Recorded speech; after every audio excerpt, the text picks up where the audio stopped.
Originally, I had planned on this being my first video, and I'm kind of glad it ended up not being. Welcome, friends. My name is Jake. This is Returning Retro, and today I'm making what I think is probably my most important video in terms of important to me. This is going to be my Returning Retro recipe, my how-to video. I've had a few people reach out to me on Reddit basically just saying, how do I get started returning retro? How do I get started into digital minimalism? How do I even begin with intentional tech? Where do I turn? What do I look for? What do I buy? Do I need to buy anything? And so I thought this would be a good opportunity for me to make a video basically just talking about what I've tried so far, what has been working and what hasn't been working, and hopefully it can be beneficial for all of you guys. So apologies, I do need to look at my notes on this one because I have a lot of thoughts about it. So one thing that I'm not really going to get into in this video, if even at all, is going to be the need for pursuing an intentional tech lifestyle or living digitally minimally, living digitally intentionally, or digitally deliberately. If you're watching this video, you probably have already reached that point. However, I did want to talk about some of the stuff that I wish I would have known when I would have gotten started. So beginning, just a little bit of my story, the cold turkey approach did not work for me. It didn't work at all. I crashed and burned. I relapsed more times than I could count. I tried to go from peak, using the Galaxy S whatever Ultra as my everything device. I was using it in desktop mode. I had every single social media app that I ever used. I was using it at that time, and I tried to rip the Band-Aid, go cold turkey, and I just crashed and burned. If I remember, this was probably 2 years ago, maybe a year and a half ago that I tried this. I went from that to a Cat S22 Flip, and which I do kind of have to laugh because that was an even more capable device than what I have been using recently, being the minimal phone. And I just crashed and burned. It didn't work for me at all. And so I realized pretty quickly that I had to rethink my approach. So for the returning retro formula, I've got, is it four steps or maybe even ingredients that have really helped me along the way. Let's get started with number one. So I'm going to go over, I actually did a Reddit post. I'll put a link to it here. I think I can put links here. And you can go over, this will be kind of the brief outline, but the biggest thing, the starting point, I guess you could say, is to separate the true needs from the distracting wants. What I mean by this is you have to be honest with you. Yes, you, viewer, have to be honest with yourself about what you need from technology and what honestly you just want. Do you need TikTok, Instagram, Facebook, X? There are so many sites and apps out there that we kind of think we do need. But do you really? Think to yourself, if you left TikTok, all my friends are on TikTok. Does that mean you need to have an honest sit down with yourself and think, do I need this? For me, the hardest one so far was probably Instagram. This was one where I would send stuff back and forth with some of my friends and family. I would get sucked into the doom scrolling, and I was able to establish with a little bit of work, I'll be honest, it took a little while, I was able to establish, hey, this is a want, this is not a need. This is a process that I'm still very much on or underway with. This is something that I'm still working through. And so some of the apps that I am wanting to give this treatment to, that I'm now telling you to, I'm still working on. There are some that I have not yet been able to transition away from. It's very much a work in progress. But the progress that I have made so far has been really beneficial. Another thing that I call step 2 is software pruning, where, as you know, with plants, I've never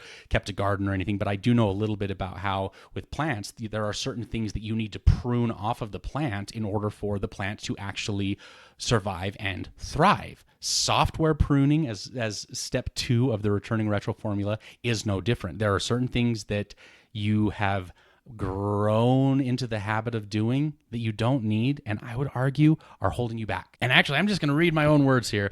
Once you have identified what you actually need, not want, remove the apps for all of the wants from your device or devices.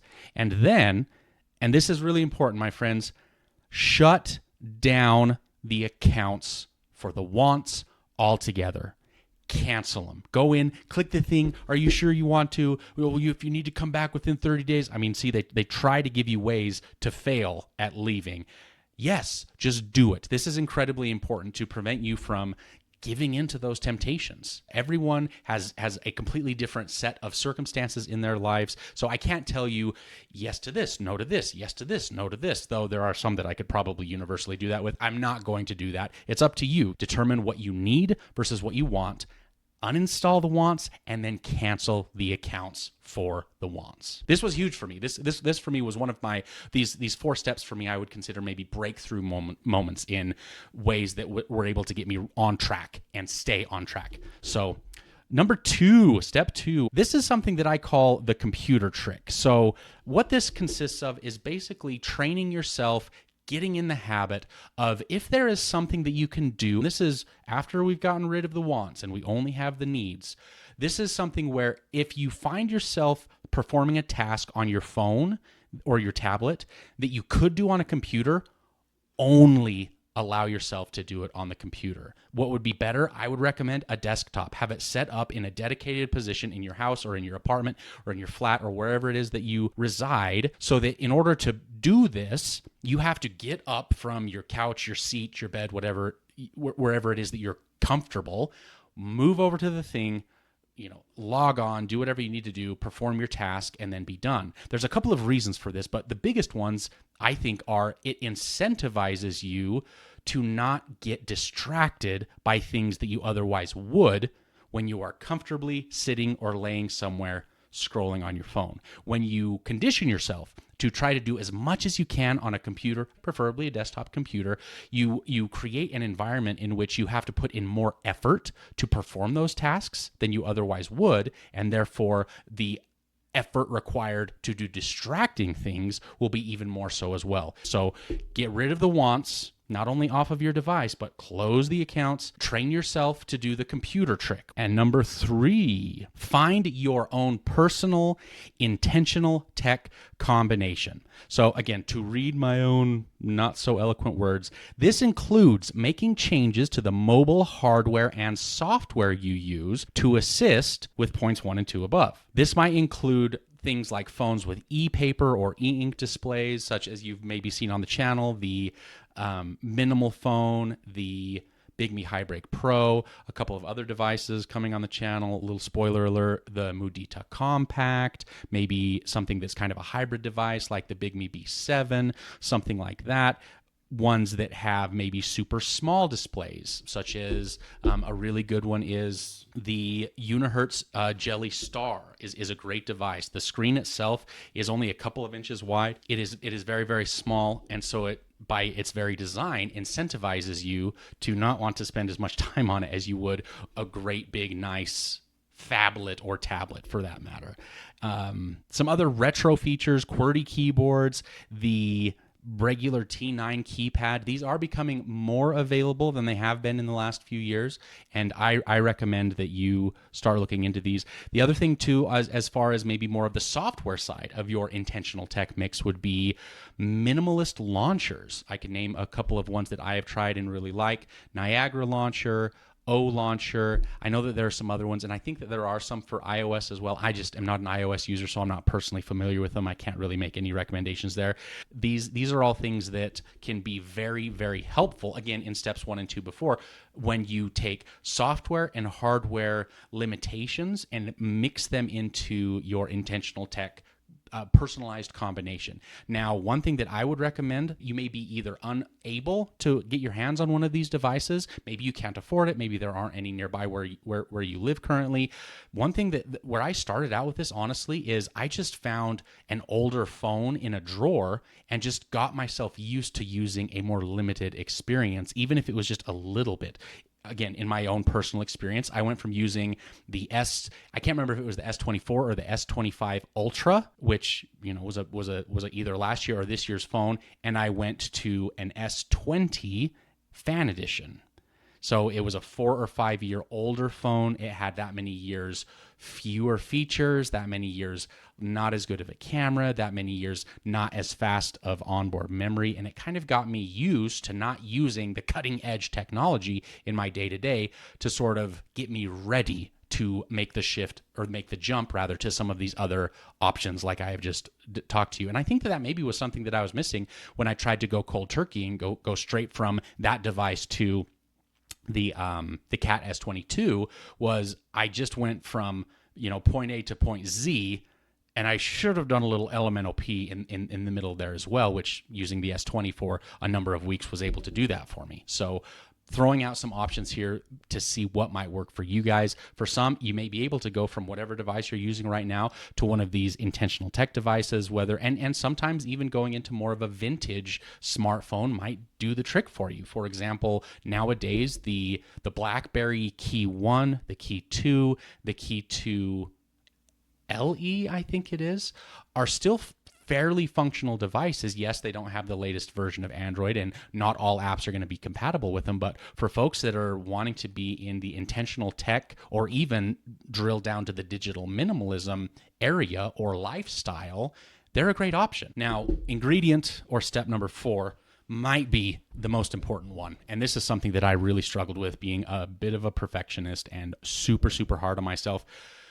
My friends, take a deep breath and just remember that this is a process. This is a journey. This is a project that you are working on. There are going to be ups. There are going to be downs. You're going to crash and burn probably a few times, and continue to throughout as you refine your methodology and refine your software and hardware mix.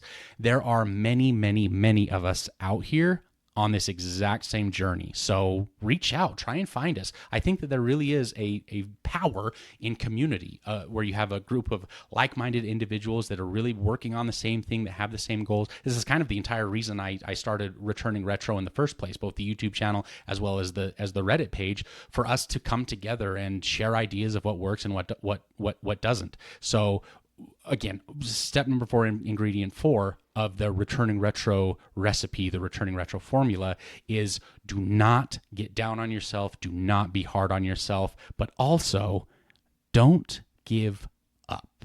I find that many times the going gets tough, and it can be really easy to just throw up our hands and be like, you know what, why am I doing this? Is it worth it?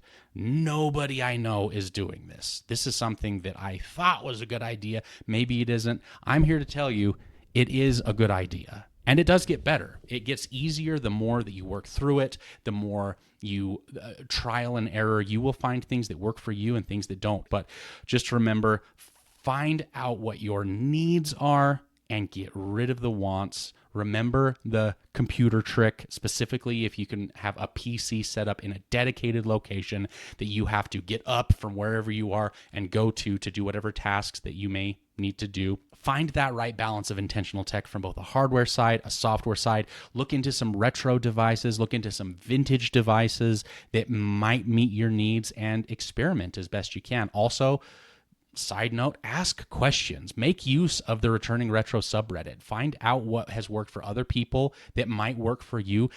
This sounds kind of harsh, but learn from other people's mistakes. Learn from my mistakes. We can all learn from each other's mistakes. It's a lot less painful than making the mistakes for ourselves. And most importantly, again, to reiterate, step 4, do not give up. Do not be hard on yourself. It does get better. So, quick video for you today, guys, but I had a few different people ask me about it. I've got some exciting stuff coming to the channel. I've got some really exciting stuff sort of behind the scenes that I'm working on right now. But if you are new here, thank you so much for stopping by. Lots of more fun stuff to come. We'll see you in the next one.